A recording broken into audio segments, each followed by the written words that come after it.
aku Siska dan hari ini aku mau ngobrol santai sama Mbak Jika yang merupakan profesional hipnoterapis dari Jika Holistic Care. Halo Mbak. Halo Siska. Apa kabar? Luar biasa Siska, apa kabar? Baik juga, puji Tuhan. Puji Tuhan. Mbak, hari ini aku mau tanya-tanya nih. Boleh. Yang pertama aku mau tanya sesuatu dong Mbak. Awal mula Mbak Jika masuk ke dunia hipnoterapis kayak gini tuh apa sih? Awal mula aku masuk ke dunia hipnoterapi. Ceritanya panjang ya. Boleh ya cerita panjang? Boleh. Saya persingkat. Awal mulanya basically aku seorang bidan. Ya, dulu awal mulanya aku dari tempat di mana aku bekerja dulu di sebuah instansi rumah sakit, aku dikirim untuk ikut pelatihan yang namanya hypnobirthing ya. Itu kalau orang awam taunya ya melahirkan tanpa sakit lah. Ya, dari situlah kemudian saya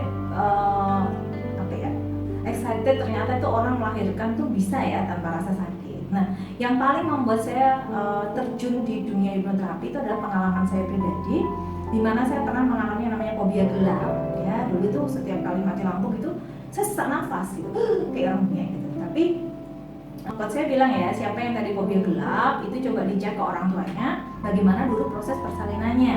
Ya, kemudian saya telepon lah ke mama, dulu proses persalinanku gimana sih? Ternyata hampir 1 jam udah buka lengkap, aku tuh nggak lahir gitu. Artinya kan aku di ruang sempit yang gelap antara hidup dan mati ya. Dan di situ berarti menjadi traumatik ketika aku menjalani proses mau lahir tadi. Dan itu kebawa aku sampai dewasa. Jadi setiap kali lampu mati aku tuh sesak nafas kayak orang bengek itu, padahal nggak punya asma. Tapi anehnya setelah ya rilis emosi dan segala macam, sampai sekarang aku bisa tidur gelap. Jadi artinya apa? Bahwa pikiran bawah sadar kita tuh memang luar biasa mempengaruhi hidup kita. 90% ya mempengaruhi kehidupan kita sehari-hari. Karena apa yang ada dalam diri kita itu sebetulnya ya apa yang ada di bawah sadar kita. Dari situlah aku mulai belajar banyak nih tentang ilmu pikiran. Dari hypnobirthing tadi, jadi aku belajar lagi nih. Hypnobirthing kan suatu hal yang spesifik ya untuk ibu melahirkan dan di bidang kebidanan artinya. Nah, karena waktu itu aku belajar lagi untuk mendalami hipnoterapi secara umum dan kemudian NLP. Dari situlah aku mulai di tahun 2012 ya. Di situ aku mulai membuka ya, aku mulai mempraktekkan. Awalnya aku bukanya tuh kelas hypnobirthing, hypnofertility sama hypnobreastfeeding. Tapi seiring berjalannya waktu ternyata banyak kasus-kasus umum. Sedangkan kasus umum itu kan hal yang berbeda, ada teknik yang berbeda. Makanya tadi aku bilang pada akhirnya aku belajar lebih lagi tentang hipnoterapi secara umum. Kemudian tidak hanya hipnoterapi tapi juga belajar tentang NLP. Nah, dari situlah sejak tahun 2019 ya mulai ada organisasi profesi ya. Dulunya memang hipnoterapis tuh ya belum banyak yang berizin gitu ya.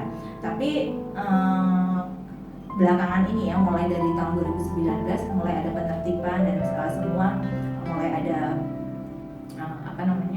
organisasi profesi. Jadi sekarang kami sudah lebih diakui. Kalau dulu kami lebih disamakan kayak dukun. Padahal kan itu itu bukan ilmu kerne atau ilmu apa, enggak, itu ilmu dan yang menemukan hipnoterapi pun itu seorang psikolog gitu ya. Jadi kita memang ilmu terapan dari psikologi sebetulnya. Tapi banyak yang nggak tahu ya, apalagi stigma negatif tentang hipnoterapi di masyarakat tuh kan luar biasa tuh. Oh, kayak dendam dia teori itu kan stigma negatif ya yang muncul tentang hipnoterapi. Padahal kalau yang kita belajar ya, yang saya belajar dulu juga saya gitu, sebelum saya benar-benar ikut pelatihannya saya mengira hipnoterapi itu itu berdosa loh begini dan segala macam. Banyak mitos-mitos negatif yang saya terima waktu itu. Tapi ketika saya terjun di dalamnya, saya mempelajari, ternyata semua itu ilmiah. Karena sama kayak kita melamun itu kan kita masuk ke gelombang di alpha minimal ya. Jadi kemudian kita bermimpi, itu kan gelombang otak kita di theta. Sebetulnya orang di hipnoterapi itu dia bukan tidak sadar, tapi gelombang otaknya turun gitu. Jadi di situ nanti akan lebih mudah untuk kita memasukkan program-program baru ya. Intinya seperti itu. Jadi bukan artinya orang yang di hipnoterapi itu nggak sadar, enggak. Karena banyak orang awam ya yang datang ke tempat saya, ke tempat praktek saya itu pengennya kalau punya masalah datang ke hipnoterapi berubah, enggak gitu. Karena semua hipnoterapi adalah hipnoself. Jadi yang menerapi ya siapa? Yang klien sendiri. Kami hipnoterapis ini hanya memandu atau fasilitator. Jadi ya, awal mulanya dari situ sih, karena saya melihat bahwa ini potensinya luar biasa karena mempengaruhi 90% dari kehidupan manusia. Jadi saya merasa wow, ini ilmu yang luar biasa banget. Dan di situ saya mulai alih profesi ya, karena dulu saya seorang bidan, saya full time terjun ke dunia hipnoterapi. Walaupun saya tidak 100% meninggalkan bidan gitu, enggak, karena kan tetap untuk hypnobirthing, hypnofertility, hypnobreastfeeding, ilmu-ilmu kebidanan saya masih tetap saya pakai. Tapi memang untuk sekarang klien lebih banyak ke skala umum. Gitu. Selanjutnya aku mau tanya nih Mbak, suka dukanya jadi profesional hipnoterapis ini gimana sih? Suka duka banyak banget ya. Saya tuh mulai terjun di dunia, saya kenal ilmu hipnoterapi dari awal hipnoterapi 2011, tapi baru terjun untuk membuka kelas, kemudian praktek itu di 2015. Walaupun sebelumnya udah praktek, tapi kan tidak membuka diri ya, artinya sudah terjun sebagai praktisi tapi belum praktek buka sendiri. DHC baru awal pertama kali buka. DHC itu di Kaulistik R ya, pertama kali itu buka di 2012. Artinya kalau sekarang sudah hampir 10 tahun ya, tahun depan 10 tahun, bulan depan 9 tahun ya, sudah lumayan lah ya, perjalanan panjang. Tentu suka dukanya banyak. Kalau dibilang dukanya dulu ya, ini dukanya dulu itu di awal saya buka di Kaulistik R itu, tantangan terbesar itu bukan datang dari yang luar, justru datang dari yang dalam ya, karena hampir ya nggak semua keluarga, nggak, cuma maksudnya keluarga terdekat aja banyak yang mengira itu profesi apa sih hipnoterapi itu, karena banyak yang belum mengenal hipnoterapi itu seperti apa. Kan ada yang jadi bidan toh, bidan profesinya jelas gitu, sedangkan waktu itu hipnoterapi belum sepopuler sekarang. Kalau sekarang sih orang sudah mulai aware ya tentang hipnoterapi, orang-orang sudah banyak yang tahu. Kalau zaman dulu itu hanya di kota-kota besar ya, sedangkan di Pati sendiri bahkan tetangga saya itu nggak tahu gitu saya itu praktek apa, saya kerja apa gitu, nggak ada yang ngerti gitu. Tapi seiring berjalannya waktu ya dukanya tadi, artinya dulu dianggap sebelah mata, dianggap profesi apa sih gitu, emang menghasilkan duit lah, ada lah orang yang mau datang gitu untuk terapi gitu, dulu itu dianggap seperti itu. Dan memang waktu itu ya 2012 sampai 2014 tuh struggle banget, sebulan ada klien 2, 1, 3 gitu aja udah bagus banget. Dan itu pun zaman dulu tuh bener-bener yang ya gimana ya, pada awalnya ya hanya orang-orang terdekat dulu saya bantu ya seperti itu. Pada akhirnya dari mulut ke mulut keberhasilan, baru akhirnya di 2014 lah mulai waktu itu saya hijrah ya, maksudnya saya tetap buka di Pati, cuman saya ada kerjasama di beberapa tempat di Semarang. Waktu itu belum sama layanan psikologi Rumah Mentari. Kalau sekarang saya sudah ada tempat praktek juga di Semarang di layanan psikologi Rumah Mentari, cuman ya nggak standby di sana terus, tapi kalau ada klien saya ke sana. Cuman dulu saya sama di tempat bidan di sana, Bu Bidan Erni dulu awalnya situ, kerjasama di situ, saya buka kelas di sana. Kemudian dari situlah di Semarang mulai banyak kenal, kemudian saya mulai diundang ke beberapa kota ya meningkat lah, semakin dikenal gitu. Dan untuk di Pati sendiri mulai banyak orang datang dan tahu itu, kalau di Semarang dari 2014, tapi kalau di Pati sendiri itu mulai banyak datang ke tempat praktek saya itu di 2017. Walaupun sebelumnya juga ada, cuman intinya nggak terlalu banyak lah, bisa dihitung jari gitu maksudnya. Tapi kalau di 2017 hingga sekarang itu sudah mulai banyak yang tahu, terutama lewat web, Google Business ya, lewat sosial media saya gitu. Jadi sukanya adalah saya ketemu banyak orang, ketemu banyak pengalaman orang-orang dengan berbagai pengalaman ya kehidupan, dan di situ memperkaya pengalaman saya. Sekalipun saya tidak pernah mengalami apa yang mereka alami, jadi memperkaya pengalaman saya. Jadi saya senang ketemu dengan orang-orang baru, dengan pengalaman baru, terutama kalau ketika proses hipnoterapi itu bisa membantu seseorang untuk menjadi pribadi yang baru. Jadi kalau dulu saya jadi bidan itu menolong persalinan bayi lahir ya, kehidupan baru gitu ya, dalam bentuk fisik. Tapi kalau sekarang menjadi seorang hipnoterapis itu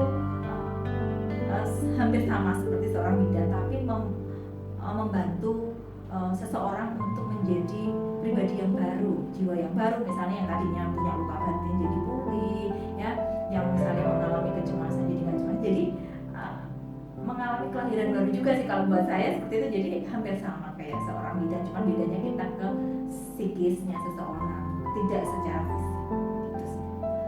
Ya, jadi itu yang menyenangkan buat saya karena apa ya, ketika ada klien kasih berita ke saya, oh Mbak, alhamdulillah atau puji Tuhan saya begini, itu tuh happy-nya tuh lebih dapat duit gitu loh, karena kan bisa membantu seseorang tuh rasa bahagia yang tidak terukur buat saya itu sih.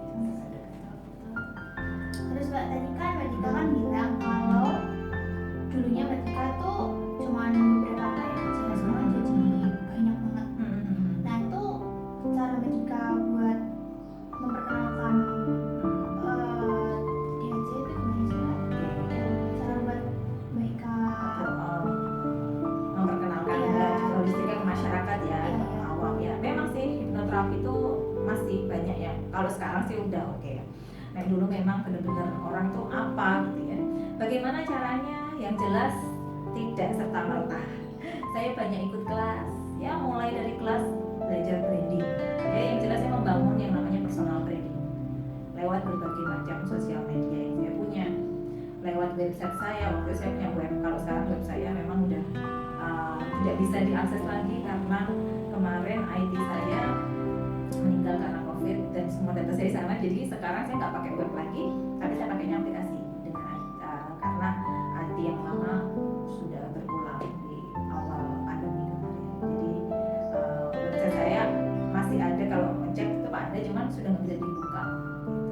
Awalnya dari web, kemudian dari Google Business ya, membangun personal branding lah, saya belajar itu. Dan untuk sekarang ini juga saya masih belajar terus ya, karena kan kalau nggak kita ketinggalan zaman. Sekarang kita web kan sudah banyak ditinggalkan, sekarang zamannya aplikasi ya. Saya di Kaulus Tiket sudah punya aplikasi ya, untuk reservasi segala macam sudah punya aplikasi. Dan untuk sekarang platform yang paling saya pakai untuk membangun branding saya memang Instagram ya. Dan saya juga ikut kelasnya lagi karena kan perkembangan zaman, jadi saya selalu update sih untuk gimana sih cara supaya DHC ini berkembang gitu. Jadi saya tidak hanya ya mulut ke mulut tuh memang ada ya, orang yang misalnya berhasil terapi ya ikut kelas saya berhasil, dan referensi ke temannya itu juga banyak.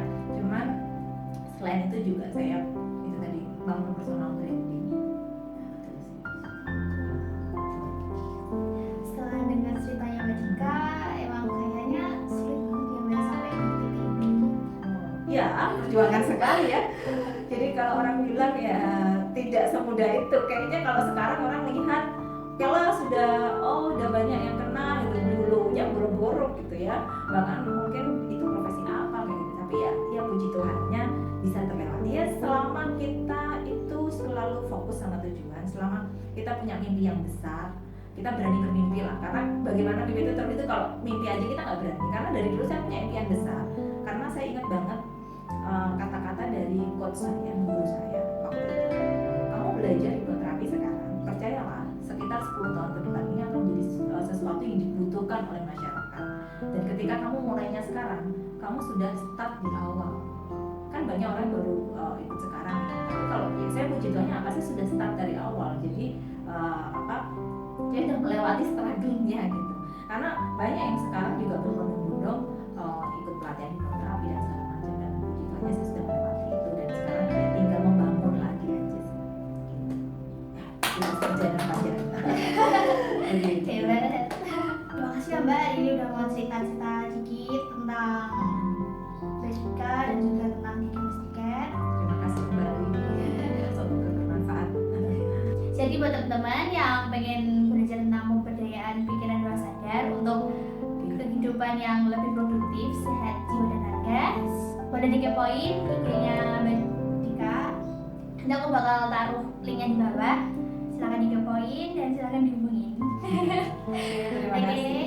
Kayaknya cukup segini Mbak Dika. Terima kasih juga. Terima kasih banget malah Terima kasih mau kembali. menceritakan semuanya tentang ini. Semoga Mbak Dika sukses selalu, sehat Amin, selalu. terima kasih. Semoga Siska juga sukses selalu.